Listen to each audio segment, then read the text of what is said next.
How this man supposed to feel? You supposed to be his boy, y'all cool, and then you say he slept with an old lady. You know what, man? I Let me guess, you 24 again, huh? I was 24.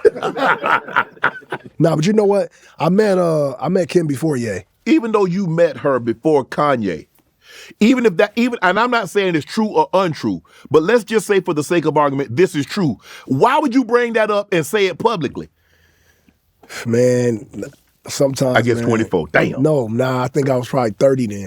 But you know what, man? Sometimes, man, you wake up and choose a little violence. Yeah, for sure. And I if I was sitting here and I told you, or I try to make up, an excuse for my behavior at times, there just is no excuse. It's just the wrong thing to do on the right day, Like I don't stand on none of that. I shouldn't have done that, right. But I did it. And you know what? Ye, who as honest as he is, he called me. He was like, I love you, but can we not ever talk about my wife again? And they were married at this time. Yeah. And I said, you know what?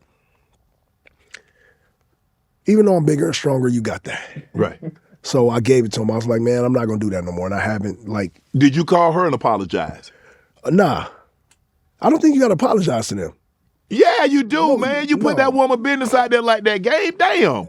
I mean, her business was out there. But that ain't got nothing to do with you. Right. Somebody else do that. I'm talking about you. I'm talking about game. I ain't talking to them. Yeah. If I get them in the cross from me, I'm going to ask them about that too.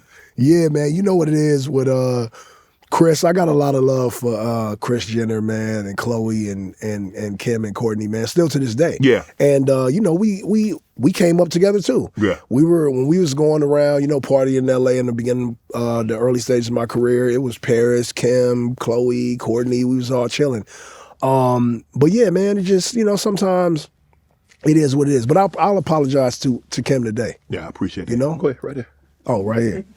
Hey, yo, Kim, Shannon want me to tell you. No, that ain't no apology. You can't say, I want you to do that. You say, Kim, I was wrong for what I said, and I want to apologize. That's how you do it. All right, no. Kim, I'm apologetic for the way that I displayed, or discussed our interrelations with the public. Okay. How about that? You mentioned that Kanye did Kanye give you 2 Maybachs? Yeah, man. See, that was what Kim was talking about. She was talking about that thing on the special that okay, where did the Ferraris go, Kanye? Where did the Maybachs go? Where did they go? And why would you take that? I didn't take them, man. I told him not to send them. And I asked him, I was like, man, I asked him 20 times. I was like, you sure? He was like, yeah, man, I owe you a lot more than these cars, but it's just, I don't need them. I'm going to just get some more. And then I got him, and I was like, damn, it's like a little small dented one. So he probably saw that one was dented and just wanted some new ones. I don't know. But yeah, he gave them to me, man. And he said it was just one of those things. And you accepted them. I tried not to accept them, man. You ain't tried very hard. I even tried to send them back, and he said no. I give you some used shoes, you gonna say, nah, bro, I'm good. Yeah, they wasn't really used. They was still brand new. Man, because she felt that people knew he would have these episodes and would take advantage of his kindness. Is that like she would ask him, like, Kanye, where are the cars? And it's like, no, I gave him to such and such. I didn't know you was the such and such. Yeah. She probably talking about, his history of like giving. Yeah, yes. But we don't frown upon, Jeff Bezos when he gives away things, or, people that have a lot of money, man, sometimes they're charitable. Yeah. And I'm not saying I'm a charity case, but I'm saying people that have amassed a certain fortune may not be as materialistic as the normal person. So it's like they see, cars every day. So it's probably like nothing. Let me just get East the game. He probably, Did you keep them? You still got them? They at the house. I don't drive them as much as I would like to, because I like to bring them out together, but I'm only one person. So how you gonna let your old lady drive one? Hey man, and she does. I read when you said you didn't want to be a billionaire. Why would you want to be a billionaire? That's too much money, man. No, you can help some people. So if I was a billionaire, then I wouldn't be a billionaire. Because then I would and gave it all away. It's too much. You ain't got to give it all away, but you can. There's some causes that I'm sure you would like to help. Let me tell you, man. Anything above 100,000 is 100,000. 100 million. Oh, okay. I was gonna say anything 100,000. That's going. You in poverty. I don't know where you're going with that. But anything above 100 million is just way too much, man. No one needs that much I don't know money, about man. that game, but I sure like to find out if that's too much. Shannon, you rich, man. I mean, I'm healthy. I got my life. I got my kids. I've got people that love me. Yeah, I'm okay. But a billion, I just think about all the stuff that I could do, like help my university, Savannah State. There are a lot of causes that I would really love to get behind it and to really help. Right, which would make you not a billionaire anymore. That's okay. That's what I'm saying. But see, if I had a billion, and I gave like 500 million away, I'd still be okay. Yeah, that's still too much money. You're going to end up giving more away. And you're going to get back to probably where you are now. No. Ain't going to get that much away now. Yeah, me, man, I'm not that materialistic, man. I don't put any love value into, any love into material things. Yeah, I got nice things, but I don't, anybody that knows me will tell you, if my car get broken into or somebody steals something from me, man, it's like, I don't care. What if you caught them breaking into your car? Now that's a different issue. Well, you don't get it's a material thing. Just go ahead, help yourself to the radio. At that point, man, you're challenging my manhood, and you're also in violation of my home or my private spaces. So I got to get with your ass, point blank. I read that when you first started, even though you had all this money, you still lived in the hood. Yeah, man, I was 24.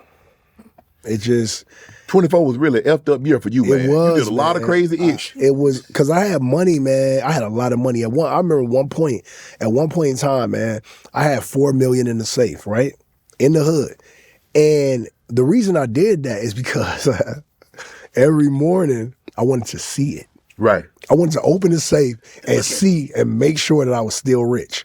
Because I couldn't believe it. Right. And so I never put it in the bank until one day my mom was like, you about the stupidest motherfucker I ever met in my life. Number one, you have number one record on the Billboard and you're still living on the block. And number two, you got all that cash over there that can be taken from you any day. Yeah. Yeah, so she made me put it in the bank. Yeah, that had to be a big ass safe because that's a lot of cash. Then I lost 36% of it. How? To Uncle Sam, man. Oh, bro. Come on, man. As soon as you put your money in the bank, it's gone. But first of all, you're going to have to pay taxes on it when you got it anyway. Not in the hood. You ain't got to pay nothing. Well, you don't. Long as I put that combination in, open that door, and every time I did, it say, ha. But living where you were living and driving nice cars, that brings on resentment, that brings on jealousy. Yeah. And you have to be careful because people are like, oh, man, this ninja just trying to show out in front of us. Yeah. And then what happens. Yeah. Jealousy brings on resentment. Resentment brings on people want to do things to you. Yeah, we had several shootouts during the process where the documentary was out. We had a lot of shootouts, but it was normal to me. I remember one specific time, the one that changed, there was two incidents. I went to the documentary album release party with the whole front window shot out my Range Rover. I didn't have a window. So I was on the 110 freeway with the wind just coming through the car. Pulled up, parked, because I was like, I can't not go, but we had just had a shootout. And one of the bullet holes went through my son's car seat. And that was the turning point. That's the day I was like, yeah, I can't. I'm out. Can't do it over here no more. You didn't think that was odd? Until I saw the bullet hole in my son's car seat, then I knew I was tripping. You got up, so after that, you like, I'm out. I left everything. I got this problem where when I move, I leave everything that I had in the previous house. I just leave it. I've done that about 5 times in my career.